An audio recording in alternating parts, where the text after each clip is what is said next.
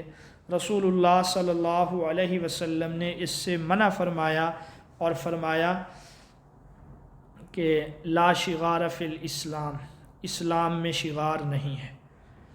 وٹا سٹا اور چیز ہے، شغار جو ہے وہ الگ چیز ہے۔ یہاں نکاح شغار میں یہ ہے کہ دو لوگ محرم خواتین کا اس شرط پہ نکاح کرتے ہیں کہ نہ تم حق مہر دو گے اور نہ میری طرف سے۔ اسی طریقے سے ایک غلط رسم یا ایک غلط چیز میں جو مبتلا تھے زمانہ جاہلیت سے، وہ سوتیلی ماں سے نکاح۔ والد کی وفات کے بعد لڑکا اپنی سوتیلی ماں سے نکاح کر لیتا تھا۔ اگر وہ خود نکاح نہ کرتا تو وہ اس کو جو حق ہوتا تھا وہ کسی سے بھی اس کا نکاح کر دے اس کی رضامندی کے بغیر، اور مہر خود وصول کر لے، اور اس کو یہ بھی حق تھا کہ اس کو کسی سے نکاح نہ کرنے دے یہاں تک کہ موت ہو جائے اور اس کے مال کا وہ وارث بن جائے۔ قرآن نے اس طریقے کی مذمت فرمائی اور اس سے منع کر دیا، فرمایا وَلَا تَنْكِحُوا مَا نَكَحَ آبَاؤُكُم مِّنَ النِّسَاءِ، جن عورتوں سے تمہارے باپ نکاح کر چکے ہیں تم ان سے نکاح نہیں کر سکتے۔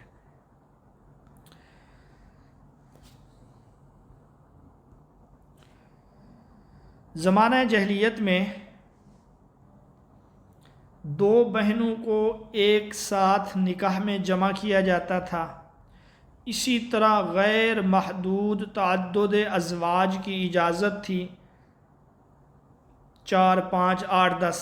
غیلان ثقفی یہ ایک شخص ہیں جو مسلمان ہوئے تو ان کی 10 بیویاں تھیں۔ رسول اللہ صلی اللہ علیہ وسلم نے ان کو کہا 4 ان میں سے رکھ لو، باقیوں کو طلاق دے دو۔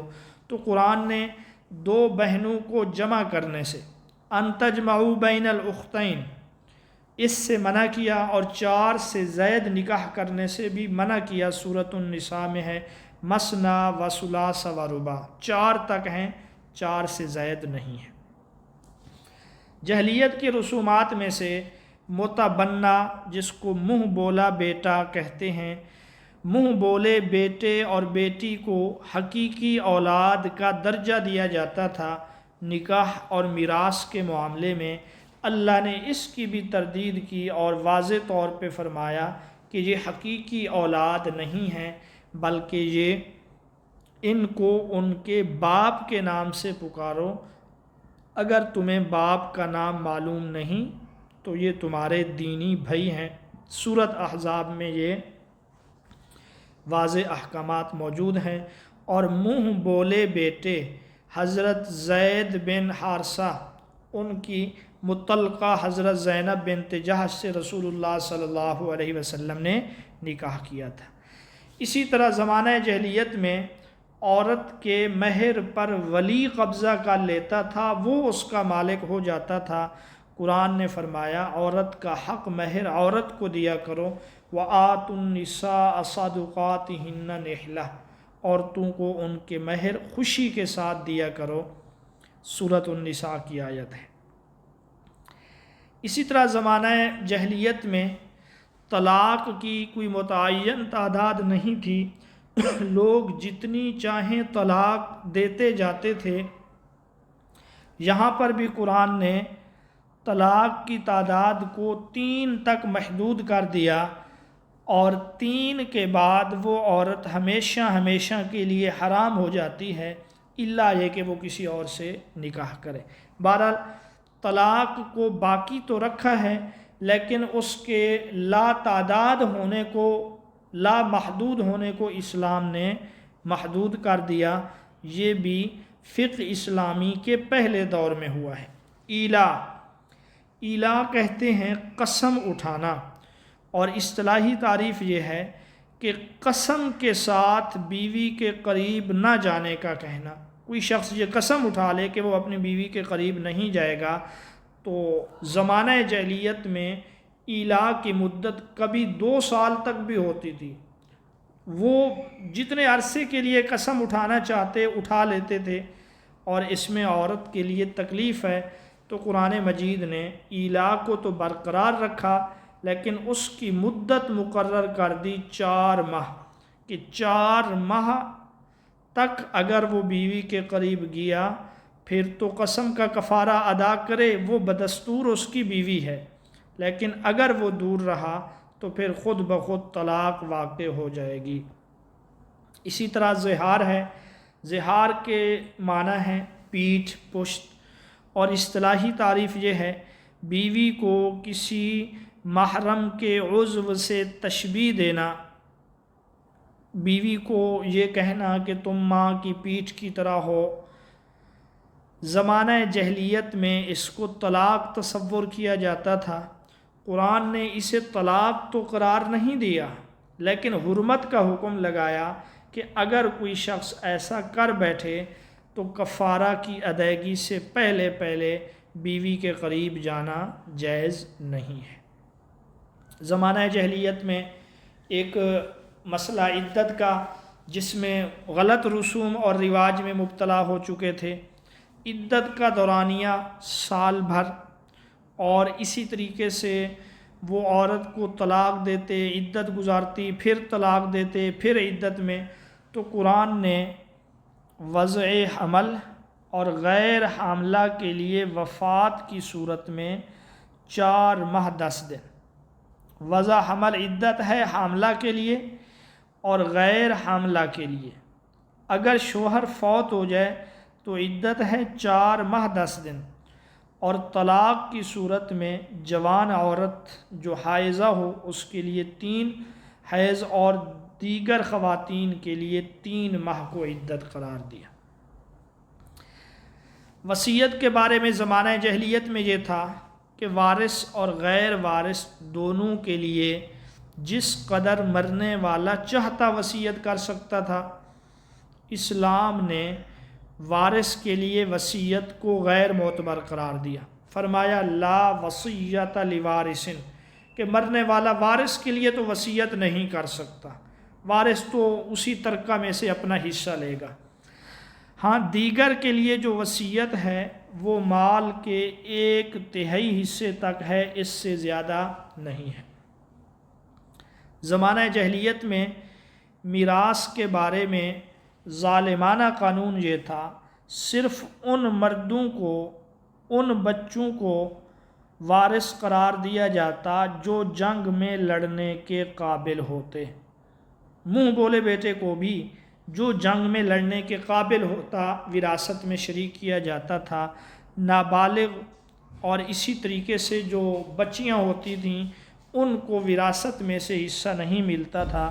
اسلام نے عورتوں اور نابالغ بچوں کو بھی میراث میں حقدار ٹھہرایا ہے۔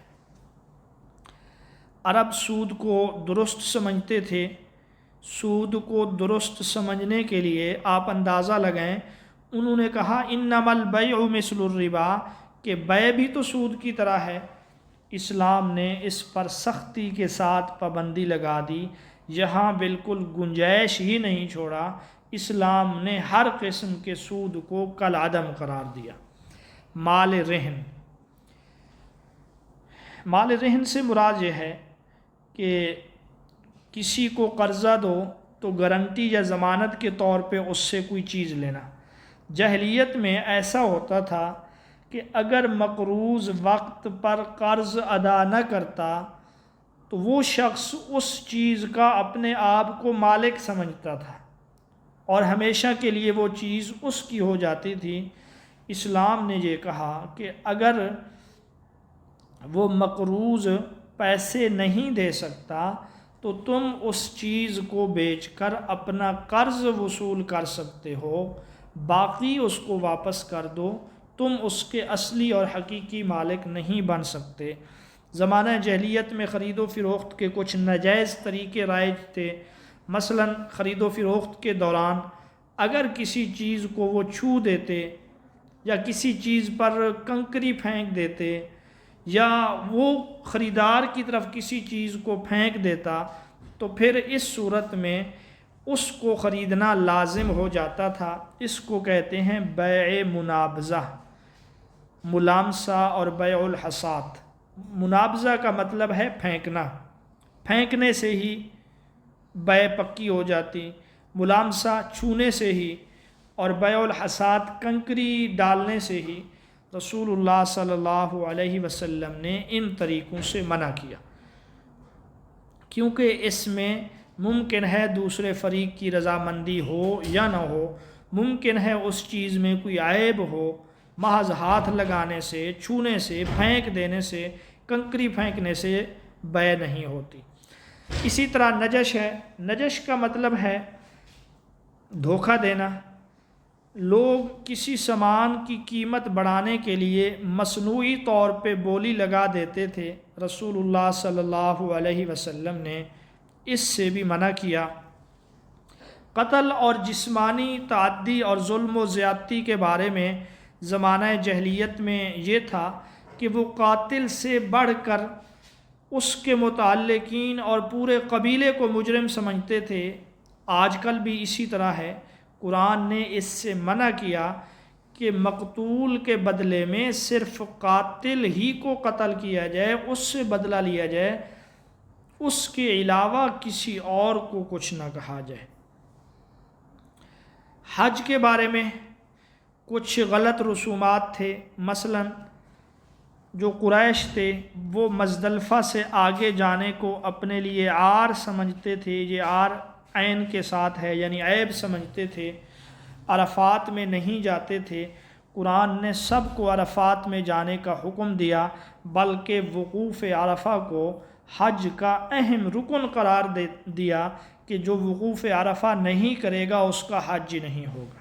تو یہ کچھ اہم چیزیں تھیں زمانہ جاہلیت کی فقہ اسلامی نے یا اسلامی شریعت نے یا رسول اللہ صلی اللہ علیہ وسلم کے دور میں ان میں سے کچھ کی اصلاح کی گئی ہے، اور جو عدل و انصاف کے تقاضوں کے بالکل خلاف تھے ان کو ختم کر دیا گیا، جیسے سود ہے۔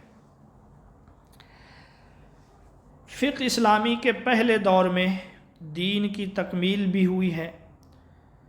رسول اللہ صلی اللہ علیہ وسلم کے زمانے میں دین مکمل ہو چکا تھا۔ الیوم اکملت لکم دینکم واتممت علیکم نعمتی، یہ والی آیت نازل ہو چکی تھی۔ اس آیت کے 81 دن بعد رسول اللہ صلی اللہ علیہ وسلم اس دنیا سے رخصت ہوئے۔ اس آیت کے بعد حلال و حرام کے بارے میں کوئی اور حکم نازل نہیں ہوا۔ عہد رسالت میں فقہ کی ایک خصوصیت یہ بھی تھی کہ اس دور میں صحابہ کثرت سے سوالات نہیں کرتے تھے، بلکہ ضروری سوالات پوچھتے تھے اور آپ صلی اللہ علیہ وسلم ان کے جواب دیا کرتے تھے۔ اور اس امت کی سب سے باصلاحیت اور سب سے بہترین جماعت جو تیار ہوئی ہے وہ بھی اسلامی فقہ کے پہلے دور میں۔ آپ صلی اللہ علیہ وسلم نے جن امور پر خصوصی توجہ دی ان میں سے تعلیم کتاب ہے۔ آپ کتاب کی تعلیم دیتے، کتاب اللہ کی تشریح کرتے، حکمت کی تعلیم دیتے، تزکیہ نفس اور جماعت صحابہ کی تربیت کرتے۔ خود قرآن مجید میں ہے لَقَدْ مَنَّ اللَّهُ عَلَى الْمُؤْمِنِينَ إِذْ بَعَثَ فِيهِمْ رَسُولًا مِّنْ أَنفُسِهِمْ يَتْلُو عَلَيْهِمْ آيَاتِهِ، کہ وہ ان پر آیات تلاوت فرماتا ہے، وَيُزَكِّيهِمْ اور انہیں پاک کرتا ہے، وَيُعَلِّمُهُمُ الْكِتَابَ اور انہیں کتاب کی، والحکمہ اور حکمت کی تعلیم دیتا ہے، وَإِنْ كَانُوا مِنْ قَبْلُ لَفِي ضَلَالٍ مُبِينٍ اگرچہ وہ اس سے پہلے کھلی گمراہی میں پڑے ہوئے تھے۔ عہد نبوی میں فقہ کے ماخذ کیا تھے؟ تو عہد نبوی میں فقہ کے جو ماخذ تھے بعض کتب میں آپ کو 2 ملیں گے، کتاب اللہ اور سنت رسول اللہ، اور بعض کتب میں آپ کو فقہ کے ماخذ 3 ملیں گے، اور وہ تیسرے نمبر پر ہے اجتہاد۔ بہرحال رسول اللہ صلی اللہ علیہ وسلم کے زمانے میں تمام اسلامی قانون اور شریعت کے لیے مصدر، منبع یا سرچشمہ وہ رسول اللہ کی ذات ہی تھی۔ پھر آپ صلی اللہ علیہ وسلم کی ذات گرامی سے اگر الفاظ اور معانی دونوں اللہ کی طرف سے ہوتے تو اس کو قرآن کہا گیا، اگر مفہوم اللہ کی طرف سے ہوتا، الفاظ رسول اللہ کے ہوتے تو اس کو حدیث کہا گیا۔ لیکن اصل جو سرچشمہ ہے، اصل جو منبع ہے یا اصل جو مصدر ہے وہ رسول اللہ کی ذات ہی ہے۔ بہرحال آج کے اس سبق میں ہم اجتہاد کو مختصر دیکھیں گے کہ رسول اللہ کے زمانے میں اجتہاد کس طرح ہوا، اور اگلے سبق میں ہم کتاب اللہ اور سنت کو تفصیل سے دیکھیں گے۔ جب کتاب اللہ اور سنت کو یہاں پہ ہم تفصیل سے پڑھیں گے تو اس سے ہم جو آؤٹ لائن میں دیکھ آئے ہیں فقہ اسلامی کے ماخذ، اور اسی طریقے سے عدم حرج، قلت تکلیف، نسخ، وہ سارے ٹاپک جو ہیں نا ہمارے کلیئر ہو جائیں گے۔ آپ صلی اللہ علیہ وسلم نے بذات خود بھی اجتہاد کیا، اور بعض مواقع پہ صحابہ نے بھی اجتہاد سے کام لیا۔ آپ صلی اللہ علیہ وسلم جب کسی معاملے میں اجتہاد فرماتے، اگر وہ اجتہاد اللہ کے ہاں درست ہوتا تو اس کو برقرار رکھا جاتا، اور اگر ایسے نہ ہوتا تو بذریعہ وحی اسے منسوخ کر دیا جاتا۔ اب دیکھیں نا، جو کہتے ہیں کہ فقہ کے 2 ماخذ ہی تھے رسول اللہ کے زمانے میں، ان کی دلیل یہی ہے کہ رسول اللہ اجتہاد کرتے، اگر وہ اجتہاد درست ہوتا تو اس کو برقرار رکھا جاتا، تو گویا کہ وہ یا تو کتاب اللہ کے مطابق ہے یا سنت رسول اللہ کے مطابق ہے۔